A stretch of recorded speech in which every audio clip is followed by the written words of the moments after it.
And then I went to went almost immediately into the experience. My brother came with me because something about me going to Holland, going to Amsterdam with a couple $1,000 in my pocket didn't ring well with me. Right. So I went right into the experience. And it was a difficult experience. I was kicking 100 milligrams of methadone. I was on coke, and I was doing between like $150 to $200 a day of heroin in Detroit. So I went right into it, and it was an ass kick, man. The interesting thing, I remember thinking that out because I threw up a lot, which seemed like a lot to me. I think I was throwing up quite a bit. Was that I never felt dope sick, although I was throwing up and I couldn't sleep and going half crazy. That I had no desire to use. The second I took that, no desire to use. It was completely lifted off of me. I had an incredibly profound experience. The biggest, if you talk about visions, if you want to hear about them, Tell us what you want to. It was a long-ass deal. Anyone who's done a methadone treatment knows it's a long deal. But sort of the highlights were this matriarch that didn't really appear, but the idea of her form appeared to me. The idea that she was buried, and I knew it was a matriarch from my mother's lineage, from the mother's side, which is in the Peloponnese in Greece. Mm-hmm. It was in the ground, and there were words that were being repeated over and over again. Dead so long, gone through you.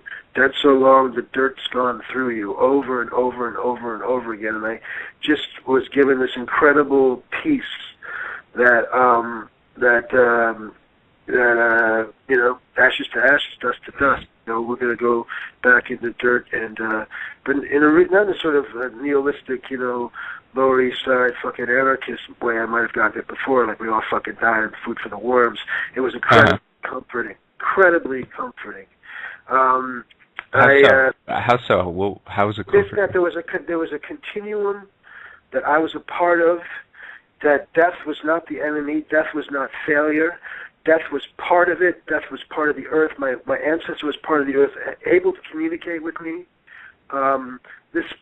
I believe that comes from my grandmother's side and my mother's family, because, now when I do ritual, I connect with her. And that, we're part of the same thing. We're part of the soil. We're part of each other. And I got to tell you, before that, this type of thing would have really pissed me off. It's like, shut the fuck up, go on a tree. It doesn't fit with your dad's. I was doing, by the way, I did Iboga. I did, it was a Iboga extract, what the heck's the name of it? I can't think of it. The Indra. And so it wasn't Ibogaine. But I didn't get huge flashes of constant sort of tripping or voyaging, but I got some pretty profound things. Just this, then coming out of it, just this, slowly, very weakly coming out of it, I had no desire to use. So I had experienced the transformation in my body. I had experienced the living sacrament in my body, and the miracle, the way what I now believe is the way that it presents itself, that this very brilliant plant presents itself to the world, was that I was transformed into someone that was not physically dependent. And I've got to say to you, Peter, that I have not had a passing thought once in a while, but no real desire to use heroin or cocaine since that day. And I know that's rare, but not even a one. Not even a desire to really change my consciousness with alcohol. The times that I've had drink too many, I've hated it, and I can count them on maybe two hands. 10 years, it just removed all that. I smoke some pot once in a while, and I don't really like it. I don't even really like, doing ayahuasca or Iboga, but I still do. I know, small amounts of Iboga is absolutely lovely. Absolutely. Okay. and I was completely relieved from that, and I remember just sitting in the living room, and one of Sarah's daughters, the youngest daughter, I was just crying, and I kept on saying, "Praise God, praise God," and she said, "We had a black man in here from New York, from a place called Brooklyn, who was saying the same thing 2 weeks ago." It's just an absolute transformation of my spirit, and then just being lifted from the guilt of my wife's death. And I remember talking to my mother maybe on day 4 and saying, "Look, if I get hit by a truck tomorrow, then it's okay. Don't worry about me." I should back up a little bit and say, right before I took the Iboga, I said to Sarah, my friend Adam Nodelman, who I hadn't seen in probably between 5 and 7 years, something like that. And as I'm taking the Iboga, she says, "Yes, he'll be here tomorrow." So this is my first face-to-face with the so-called Iboga coincidence, or the Bwiti coincidence, the type of thing that just happens all the time.